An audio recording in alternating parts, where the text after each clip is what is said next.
나는 너희의 하나님이 되려고 너희를 애굽 땅에서 인도하여낸 여호와라. 내가 거룩하니 너희도 거룩할지어다. 사랑하는 하나님, 거룩하신 하나님, 이 땅에 저희를 사명자, 소명자로 세워주심을 감사합니다. 두렵고 떨림으로 그 사명을 오늘도 받고 이제 하루를 시작합니다. 먼저 거룩하신 하나님 앞에 나옴으로 하나님의 거룩으로 저희를 인도하여 주셔서 이 땅에 살지만 이 땅의 세속나라, 인간의 죄악의 나라가 아니라 거룩한 하나님의 나라를 건설하는 도구가 되는 귀하고 소중한 오늘 하루 살 수 있도록 인도하여 주시옵소서. 주 앞에 겸손히 무릎으로 나아가옵나니 하나님 저희의 드리는 기도 하늘 문을 여시고 응답하여 주시옵소서. 온전히 의지하고 영광 올려드리오며 살아계신 예수 그리스도의 이름으로 간절히 기도드리옵나이다. 아멘. 찬양으로 하루를 열도록 하겠습니다. 제가 몇 번 이 찬송가를 계속 부르는데 저희가 민수기를 보시면서 이 찬송의 중요함을 한 번 더 깨닫기에 새 찬송가 265장, 통일 찬송가 199장, 주 십자가를 지심으로 죄인을 구속하셨으니 어쩌면 잘 부르지 않기에 제가 좀 더 반복해서 부르려고 합니다. 우리 함께 믿음으로 이 찬양 올려드리겠습니다. 주 십자가를 지심으로 죄인을 구속하셨으니 그 피를 보고 믿는 자는 주님의 진노 면하겠네. 내가 그 피를 유월절 그 양의 피를 볼 때에 내가 널 넘어서 가리라. 흉악한 죄인 괴수라도 예수는 능히 구원하네. 온 몸을 피에 담글 때에 주님의 진노 면하겠네. 내가 그 피를 유월절 어린 양 피를 볼 때에 내가 널 넘어서 가리라.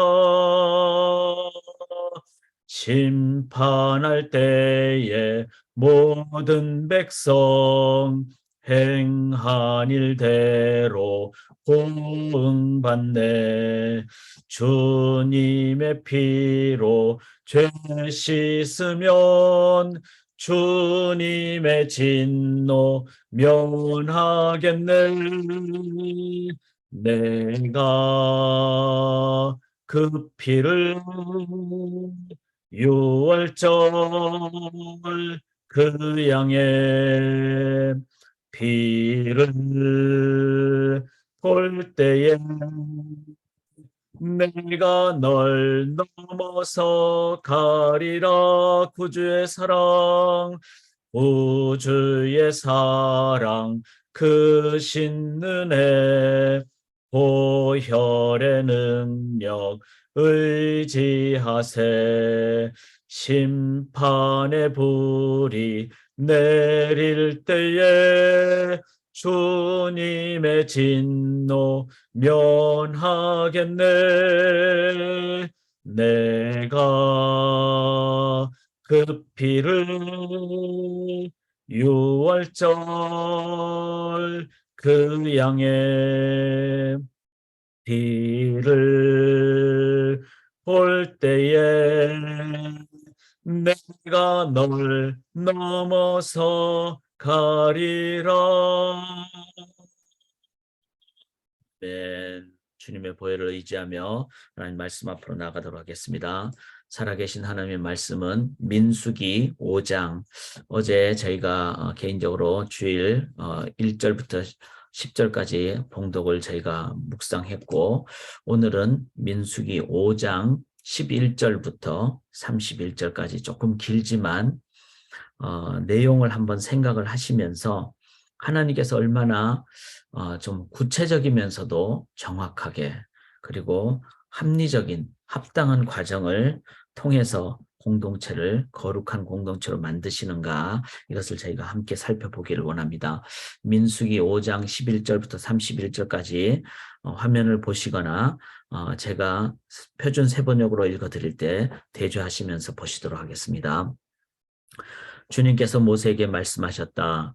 이스라엘 자손에게 말하여라. 네가 그들에게 전할 말은 이렇다. 어떤 남편이든지 아내가 잘못을 저질러 남편을 배반하여 남편 몰래 다른 남자와 동침하였는데 아내가 그 사실을 숨기고 있고 그 여인이 강요받음 없이 스스로 몸을 더럽혔는데도 증인마저 없고 현장에서 붙들리지도 않았을 경우에 남편이 자기 아내가 몸을 더럽혔으므로 화가 나서 아내를 의심하게 되거나 또는 아내가 전혀 몸을 더럽히지 않았는데도 다만 남편이 의처증에 걸려 아내에게 미운 감정이 생기면 그 남편은 아내를 제사장에게 데리고 가서 아내의 몫으로 보릿가루 10분의 1 에바를 제물로 바쳐야 한다. 그 제물에는 기름을 붓거나 향을 얹을 필요가 없다. 그것은 미움 때문에 바치는 곡식 제물이며 잘못을 상기하여 기억하게 하는 곡식 제물이기 때문이다. 제사장은 그 여인을 앞으로 나오게 하여 주님 앞에 세운다. 제사장은 거룩한 물을 오지 그릇에 한 그릇 떠다가 성막바닥에 흙을 긁어서 그 물에 탄다. 제사장은 그 여인을 주 앞에 서게 한 다음 그 여인의 머리채를 풀게 하고 기억하게 하는 곡식제물, 곧 미움 때문에 바치는 곡식제물을 그 여인에게 주어서 들고 있게 하고 제사장 자신은 쓴물, 곧 저주를 내리는 물을 자기 손에 들고서 그 여인에게 다음과 같이 말하면서 맹세를 시킨다. 어떤 남자와도 동침한 일이 없고 지금의 남편과 거룩한 일을 그를 배반하여 몸을 더럽힌 일이 없으면 저주를 내리는 이 쓴 물이 네게 아무런 해가 되지 않을 것이다. 그러나 내가 남편과 함께 사는 동안 그를 배반하여 네 몸을 더럽혔으면 곧 내 남편이 아닌 다른 남자와 동침한 일이 있으면 이때 제사장은 그 여인에게 저주를 받아도 좋다는 맹세를 하게 한다. 주님께서는 네 허벅지를 마르게 하고 내 배가 부어오르게 하는 저주를 내려 네 결의 가운데서 너를 본보기로 삼으실 것이다. 저주를 불러일으키는 이 물이 네 몸속으로 들어가서 네 배에 부어 오르게 하고 내 허벅지를 마르게 할 것이다. 이렇게 제사장이 맹세를 시키면 그 여인은 아멘 아멘 하고 응답하여야 한다. 그러면 제사장은 위에서 한 저주의 말을 글로 써서 그 쓴 물에 담가 씻는다. 이 쓴 물은 저주를 불러일으키는 물로서 제사장이 그 여인에게 마시게 하는 물이다. 저주를 불러일으키는 그 물이 그 여인의 몸속으로 들어가면 그 여인은 쓰라린 고통을 겪게 된다.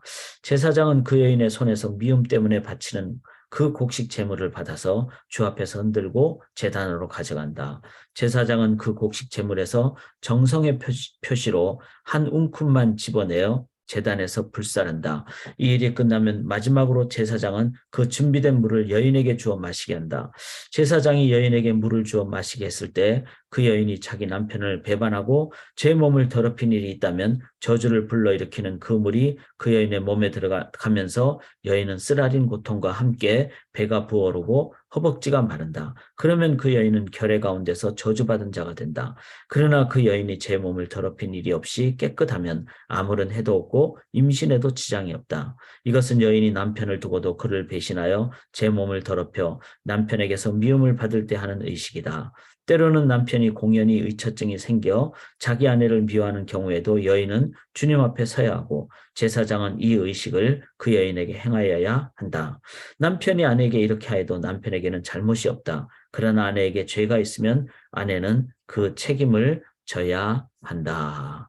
아멘. 살아계신 하나님의 말씀입니다. 오늘 함께 나눌 말씀, 가나안은 혼자 정복하는 것이 아닙니다. 그렇죠. 가나안 정복이 1차 목표입니다. 최종 목표는 아니죠.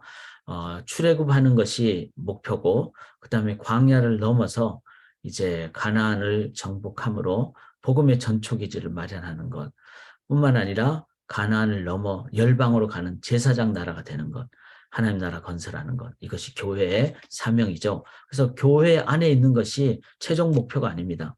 그러나 교회는 공동체죠. 혼자 있는 것이 물론 너희가 하나님의 성전인 것과 라는 개인 성전의 의미도 있고 두세 사람이 모인 곳에 주님의 이름으로 그런 공동체, 소그룹 공동체 성전의 의미도 있습니다. 그러나 로컬 철치, 바로 자, 공동체가 적어도 가정 숫자가 좀 많은 그런, 그래서 이제 유대 회당 같은 경우는 10가정 정도, 유대 남자 10명이 모이면, 이 말은 가정이 10가정이 되면은, 그래서 어떤 의미에서는 셀이 이제 두세 셀이 모이면은 뭐 10가정 넘게 되겠죠.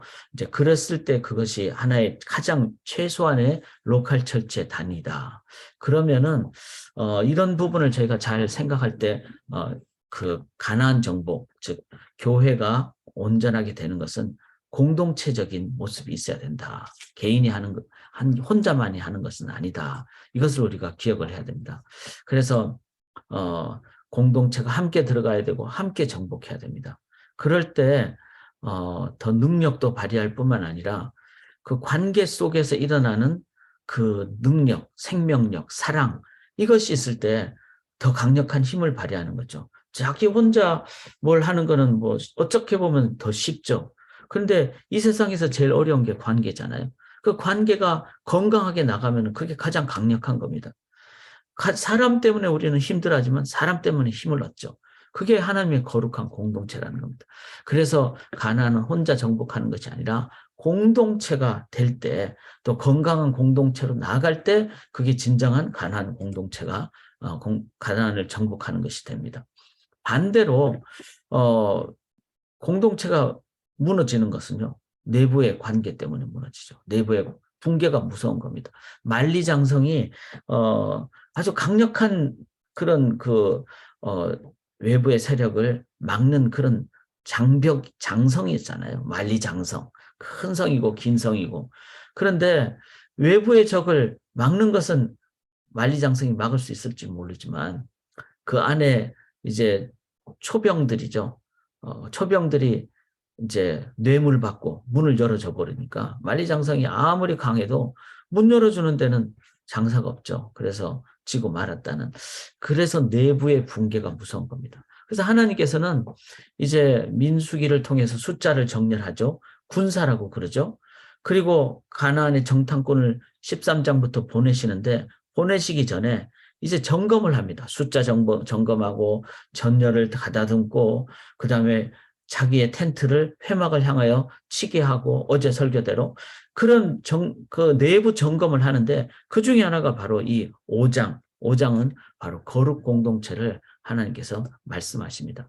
그래서 우리가 이 내용을 보면서 우리 교회가 이 내부적으로 이 부분을 이제 이 의미를 적용을 해야 되겠죠.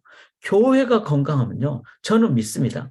사회에 소금과 빛이 되니까 사회가 건강해집니다. 우리는 주님 오시면 이제 그때 갑니다. 그때 거룩합니다. 아니죠. 너희 안에 이미 하나님 나라가 임했다 그랬습니다. 그러면 지금 우리가 이 세상에 하나님 나라를 건설해야 되겠죠. 그거 안 하면 책임은 누구한테? 교회한테 온다는 거죠. 그런 의미로 교회 내부가 건강해야 된다는 겁니다. 그 중에 이제 한 원리를 5장에 저희가 보게 되는데 어제 개인적으로 묵상하신 부분을 잠깐만 살펴보기를 원합니다. 왜냐하면 5장 전체가 이런 내부의 거룩을 얘기하기 때문에 5장 2절에 보면은 이스라엘 자손에게 명령하여 모든 나병 환자와 유출증이 있는 자와 주검으로 부정하게 된 자를 다 진영 밖으로 내보내되. 자, 나병 환자라는 것은 피부병이죠. 유출증이라는 것은 하나의 어떤 뭐 예를 들어서 피부가 좀 더 상해가지고 고름이 난다든지 이렇게 되면은 악성 전염병의 어떤 모습도 갖게 됩니다. 뿐만 아니라 주검이라는 것은 시체를 얘기하죠. 그 속에는 이제 뭐 어떤 심리적인 부분도 있고 거기에 대한 마음의 어려움도 있고 자 이런 악성 피부병 이거는 육체적인 병이죠. 그것이 이제 피부병이 전파가 되는 상황이 돼버리면은 이거는 관계적인 그렇게 돼버리면은 사회적인 문제가 되는 것이죠. 그래서 이런 부분에 대해서는 내부적으로 내적, 심리적, 육체적 정결을 이스라엘 공동체는 갖도록 한다. 자, 그러면 그런 사람들은 그냥 내치라는 건가? 뭐 그렇지는 않죠. 다 거기에 제사장의 정결 회복법에 의해서 회복하도록 이 균형이 필요하다는 거죠. 내부가 막 골마 터지고 있는데 그걸 그대로 내버려 두는 것도 아니고 그거를 배척해서 왕따시키는 것도 아니고 내적 건강과 회복까지 같이 가도록 하는 이게 바로 이 공동체가 이 하나님의 나라의 공동체가 가져야 될 모습입니다. 우리가 이 부분을 이제 성경을 보시면서 전체적으로 잘 이해하는 것이 필요합니다. 자, 그 다음에 이제 어제 본문의 6절에 이스라엘 자손에게 일어나 남자나 여자나 사람들이 범하는 죄를 범하여 여호와께 거역함으로 죄를 지으면 자, 사람들이 범하는 죄는 뭘까요? 뭐 사기를 친다든지 도둑질을 한다든지 그런 형사적인 그 다음에 뭐 마음을 어렵게 했다든지 뭐 욕설을 했다든지 민사적인 이런 부분이 되겠죠. 그런데 이거를 여호와께 거역함으로 이 모든 것을 하나님 앞에서 우리가 돌아보라는 겁니다. 이게 이제 되게 중요한 모습이죠. 우리는 세상에서는 어떻죠? 민사 형사적인 거 하면 세상 법 앞으로 가죠. 판사 앞으로 가고. 이건 하나님의 영역이 없습니다. 하나님의 영역이 없으면 어떻게 될까요? 법대로 하십시오. 나는 그 법을 뭐 못 따르겠다. 판결을 못 따르겠다. 결국은 어떤 외적인 물리적인 그다음에 이거는 민사상 뭐 배상을 해야 된다. 보상을 해야 된다. 이런 정도로만 되지 마음의 근본적인 해결은 못합니다. 그래서 여기에서는 진정한 공동체가 되기 위해서는 사람 간의 관계적인 그런 그 어려움 아니면 민사 형사적인 사건이 일어날 수 있죠. 왜냐하면 이 세상의 죄성의 공동체니까 텐트를 치고 사니까 얼마나 60만 명 자녀들까지 하면 200만 명이 얼마나 문제가 많았겠어요. 그런 부분에도 정확한 그 원리적인 법이 정의가 실현이 돼야 된다는 거죠.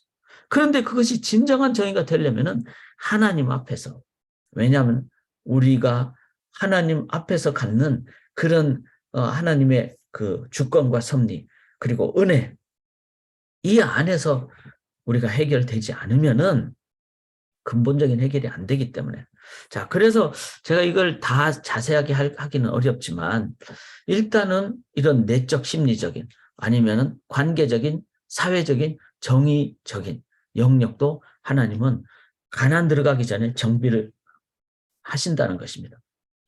자, 오늘 본문인 12절을 보시면은 이스라엘 자손에게 말하여 그들에게 일어나 만일 어떤 사람의 아내가 탈선하여 남편에게 시누를 져버렸고 자, 이것도 이제 봐야 되는 영역이잖아요. 아니, 그 60만 명의 남자들이 있는 거잖아요. 그것도 건강한 남자들이. 그랬을 때는 그렇게 광야 공동체니까 뭐 텐트를 같이 옆에 치고 이런 상황에서 성적인 부분에 어떤 탈선이 일어날 가능성이 있죠. 그래서 어떤 사람의 아내가 탈선하여 남편에게 시니를 쳐버리고 그러니까 소위 말해서 부부 관계를 넘어선 어떤 탈선을 얘기합니다.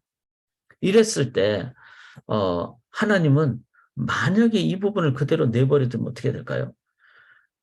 아니 가나안에 들어가서 지금 전쟁을 하고 이제 정복을 해야 되는데 남편과 아내 관계가 어렵다. 이러면은 가정에서 먼저 무너지는 거죠. 그러면은 사회적으로 공동체적으로 국가적으로 강력한 국가가 될 수가 없습니다. 그래서 교회에서 가장 기본 단위는 부부 단위고 그리고 청년들인 경우는 이제 앞으로 이룩할 가정을 위해서 기도를 많이 해야 되는 그리고 목회자도 마찬가지입니다. 부부 관계가 가장 기본적인 겁니다. 이것이 안 되면은 목회자가 나중에는 성적으로 타락하거나 교회 안에서 뭐 직분자들이 이런 부부 관계가 건강하지 않으면은 교회가 문제가 되는 그런 부분들이 한국 교회 뭐 저희가 이제 한국 백그라운드를 가졌으니까 그런 뉴스를 많이 보게 되죠.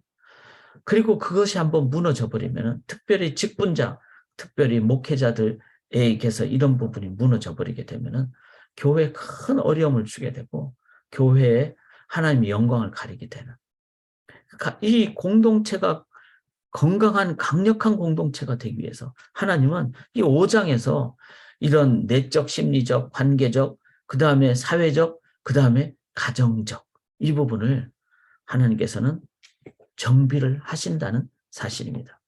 15절 한번 보시면요. 그의 아내를 데리고 제사장에 가서 그를 위하여 보리가루 10분의 1 에바를 헌물로 드리되 그것에 기름도 붓지 말고 유향도 두지 말라. 이는 의심의 소재요 죄악을 기억나게 하는 기억의 소재라. 자, 이제 다 저희가 읽었기에 아마 조금은 생각하시리라고 보는데요. 이렇게 소위 말해서 탈선의 의심이 되는 상황.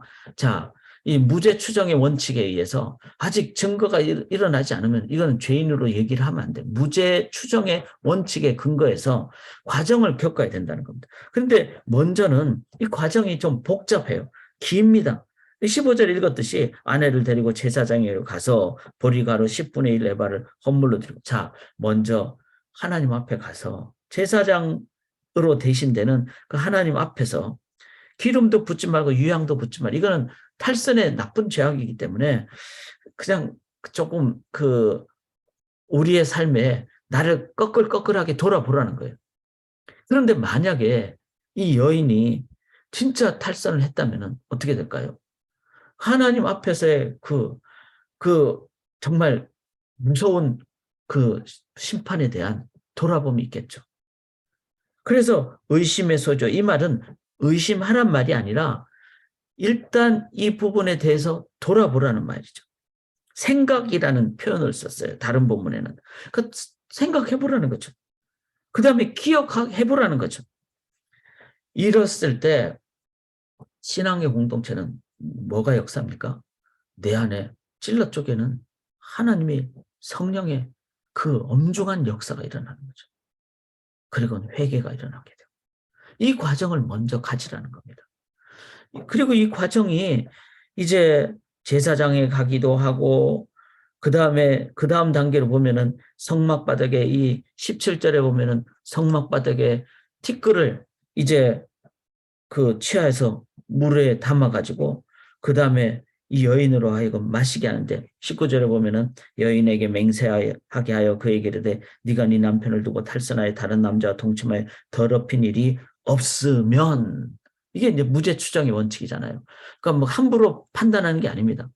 이런 상황이 일어났을 때 아예 그냥 덮어두자 이것도 아니고, 이거를 막 함부로 막 판단하는 것도 아니고 하나님 앞에 먼저 기도하게 하고, 만약에 그때 여인이 진짜 자기는 범죄한 일이 없다 그러면은 하나님 앞에서 당당하겠죠. 그러면은 그 과정 앞에서 나는 죄 안 지었습니다, 이런 나와 하나님과만이 아는 당당함이 있습니다. 그러면은 그 다음 과정에 대해서도 자신은 담대하게 나가게 되는 거죠. 근데 만약에 그 여인이 그런 탈선을 했다면은 이 과정에서 이미 15절의 과정에서 이미 회개가 일어나는. 그렇지만 그 과정만을 하는 것이 아니라 그 뒤에 한 번 더 하나님의 검증을 받는. 그래서 이제 쓴 물을, 그러니까 성막바닥에 티끌을 취하여 거룩한 물, 이거는 이제 베이즌, 이제 대야에서 있었던 그 물에 이제 성막바닥에 티끌이니까 모래죠. 흙을 뿌려서 그 물을 이제 여자로 하여금 마시게 하는. 자, 이 여자로 하여금 마시면은 21절에 보면 여호와께서 네 넓적다리가 마르고 네 배가 부어서 네가 네 백성 중에 저주거리 맹세거리가 되게 하실지라. 자, 이 부분은 이제 넓적다리라고 표현하는 것, 내 배가 부은, 이거는 이제 조금은 표현을 조금은 유화적으로 표현한 겁니다. 이거는 실은 이제 여성의 어떤 성기 부분, 그러니까 성적인 잘못을 저질렀을 때 하나님께서는 그 영역을 하나님이 심판하실 것이라는. 그래서 이제 배가 붓는다든지 마르게 된다든지 이렇게 하는. 자, 이런 얘기를 제사장으로부터 들었을 때 이 여인의 입장에서 정말 탈선을 했다면 어떻게 될까요? 회개가, 그 물을 마시기 전에 회개가 나오게 되겠죠. 또 탈선을 안 했다면은 나는 전혀 문제가 안 됩니다. 왜냐하면 나는 죄를 안 지었기 때문에. 그럴 때 그냥 받아 마셔도 문제가 안 되는 것이죠. 이게 바로 하나님의 어떤 우리에게 주시는 하나의 과정이라는 겁니다. 근데 이거를 막 주술의 어떤 모습으로 이해해서도 안 되고, 이거는 하나님의 주권적인 역사하심을 믿는 자들이 갖게 되는 그런 하나의 하나님이 주시는 한 방편이죠. 그래서 이 쓴물의 해독을 면하리라. 해독이란 말은 독을 해제한다 이 말이 아니라 해와 독이 된다는 거죠. 이 쓴물이 해와 독이 되는 것을, 너가 죄 안 졌으면, 그렇잖아요. 그냥 성소에 흙을 물에 뿌린 거니까 그게 무슨 아무런 역할을 안 하는 거죠. 의학적으로는 그거를 마시는데, 나는 죄를 안 졌으니까 전혀 문제가 없다, 이렇게 되는. 그래서 하나님과 이 과정을 통해서 엄중하게, 그리고 만약에 이 여인이 진짜 탈선했는데 막 뻔뻔하게 나는 죄 안 졌다, 제사장 앞에서 소제를 드릴 때도, 그러니까 성령을 거역하는 죄죠. 그 다음에 이 쓴물을 자신이 받으면서 성령을 거역하면서 나는 죄를 안 졌다, 이렇게 얘기를 하면은 정말 아나니와 삽비라 같은 하나님의 초자연적인 역사가 일어나는 거죠. 이 부분을 우리가 하나님 앞에서 행할 때 하나님 앞에서의 이 공동체로서의 지체로서의 갖는 엄중함과, 그리고 하나님은 단순히 이것을 그냥 이런 것을 통해서 그냥 심판만 하는 것이 아니라, 여성인 경우에 오해를 받을 수도 있잖아요. 아무런 잘못이 없는데도 남편이 예를 들어서 의처증이 심하다든지 아니면은 그냥 오해의 상황이 돼서 그렇게 됐을 때, 이 여인은 이 과정을 다 통해서 문제가 없음이 되면은 28절에 보면은 그러나 여인이 더럽힌 일이 없고 정결하면 해를 받지 않고, 임신한다는 말은 그냥 당장 임신한다는 그 말이 아니라 앞으로 이제 자신의 남편과의 어떤 관계를 통해서 임신, 즉 자녀를 낳는 복을 받고 가정이 더 건강하게 된다라는 회복을 의미한다는 겁니다. 자, 이런 것을 통해서 하나님께서는 어떻게 하죠? 바로 이 여성에 대한 보호도 행하는. 자, 그러면은 우리가 성경을 읽으면서 질문이 있잖아요. 저는 이 본문을 보면서 두 가지 질문이 떠올랐어요. 하나는, 쓴물, 이제 티끌을 담은, 모래를 담은 그 물을 먹는 게 무슨 주술적인 것인가. 그런데 앞뒤를 다 살펴보고 또 설명을 다 참조를 해봤을 때 이것은 하나님의 초자연적인 개입과, 그 다음에 하나님께서 이런 과정을 통해서 역사하신 하나님의 두려운 신앙 공동체 앞에서는 이 과정을 지나기 전에도 이미 하나님 앞에 죄를 지었다면 회개가 일어나고, 그리고 죄를 안 지었다면 깨끗하게 되는, 오히려 아무런 문제가 없게 되는 이런 하나님의 방편이라는 것을 이해를 하게 됐습니다. 또 하나 질문은, 아니 남편이 범죄한 거에 대해서는 얘기 안 하고 여성에 대해서만 얘기를 했을까?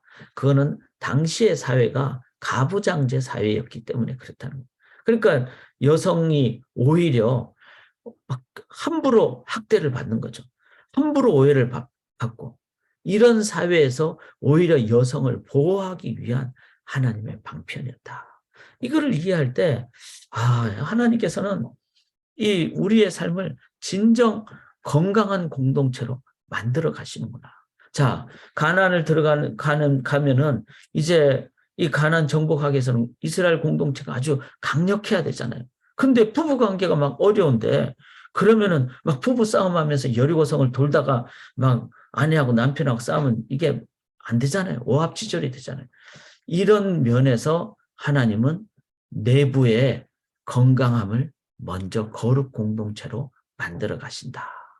자, 이런 부분을 통해서 우리도 우리 개인 가정, 그 다음에 부부의 어떤 관계 뿐만 아니라 우리 교회의 건강함, 그리고 어떤 문제가 생겼을 때 어떤 과정을 통해서 우리가 이 과정의 회복을 하는가. 그것은 바로 단 하나밖에 없습니다.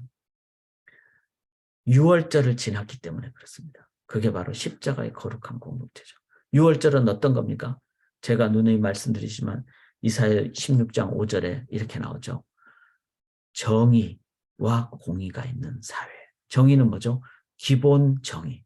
모든 사람은 하나님의 형상으로 창조되었다는 그런 사람에 대한 남자, 여자, 가부장제 사회라도 남자, 여자에 대한 거룩한 그런 그 공의로 그 정의로 다가가는. 그다음에 미시파트는 뭐죠? 잘못했으면 그에 대한 보상과 배상을 하는 분배적 정의를 얘기하죠. 이것을만 있으면 어떻게 되죠? 다 잘라버려야 되잖아요. 그러니까 피부병 걸린 사람은 우리 공동체에서 다 나가 이렇게 해야 되는데 그 사람들이 나가서 회복되도록 인자, 이게 뭐죠? 그리스도의 사랑이죠. 십자가의 보혈로 우리가 다 바깥에서 들어오게 됐잖아요. 죄악에서 이제는 의인으로 됐잖아요. 이게 인자. 그런데 하나님의 공동체는 어떤 거죠? 100% 정의, 100% 공의. 뿐만 아니라 100%다 이뤘다는 예수님의 보혈의 100% 인자. 이걸 뭐라 그러죠? 충실입니다.